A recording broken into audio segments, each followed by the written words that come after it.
যতীন, তাড়াতাড়ি দে, কাস্টমার আসার তো সময় হয়ে গেল, তাড়াতাড়ি ঠিক কর।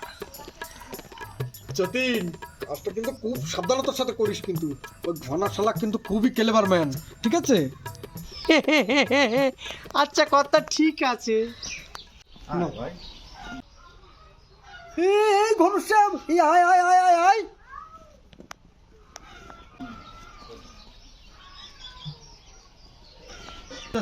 মাছগুলো মাপতো। আর পান্নালাল বাবু, আমার সেই পুরোনো দিনের টাকা কটা দেন তো। হ্যাঁ ঘনশ্যাম, নে তোর গত দিনের টাকাটা নে তো সামনে। দেন পান্নালাল বাবু, দেন।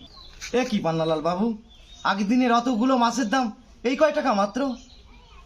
হোয়াট আই ডু, কি করি আমি মানছি যে তোর আগের দিনের মাছের দাম হয়েছে 520 টাকা, আর আমি তোকে দিয়েছি 20 টাকা। হ্যাঁ তুই আমার থেকে লঞ্চ কেনার সময় টাকা নিয়েছিস তো নাকি? হ্যাঁ হ্যাঁ নিশ্চয়ই। তার উপরে ট্যাক্স আছে, নিচে ট্যাক্স আছে, এদিকে ট্যাক্স আছে, ওদিকে ট্যাক্স আছে, সবকিছু দিয়ে আমার হাতে কি থাকবে বলতো?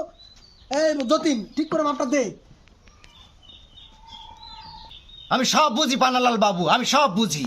আপনাদের মতো ব্যাপারীরা এইভাবে আমাদের নিরীহ মানুষদেরকে বারবার ঠকাই যাচ্ছেন। এতগুলো মাছের দাম কখনো 20 টাকা হয়? তোদের মতো গরিবের জন্মই তো হয়েছে বড় লোকদের ছাঁচা খাওয়ার দায়, বুঝিস না? নে যতীন, মাপটা দে। একে রাখ, একে রাখ, একে রাখ, একে রাখ, একে রাখ, একে রাখ, একে রাখ, একে রাখ, একে রাখ, একে রাখ, একে রাখ, একে রাখ। হুজুর, 1 কিলো 200 গ্রাম। নে ঘনশ্যাম, 1 কিলো 200 গ্রাম। কি, এতগুলো মাছের ওজন 1 কেজি 200 গ্রাম হয়? কি বলিস ঘনশ্যাম? আমাকে অবিশ্বাস করিস? এটা হলো ধম্মের দাড়ি। শালা, দেখি তো তোদের ধম্মের দাড়ি।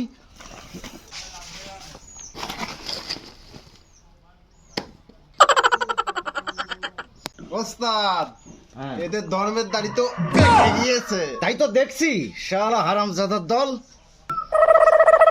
এই কেলো করেছে যতীন, জর্রা খেয়ে গেলাম নাকি? এইভাবে গরিব মানুষদের ঠকাও শালা। এই আরে যতীন বাঁচা।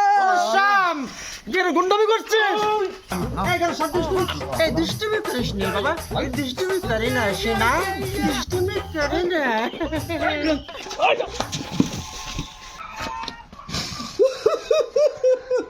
যতীন বাচ্চা।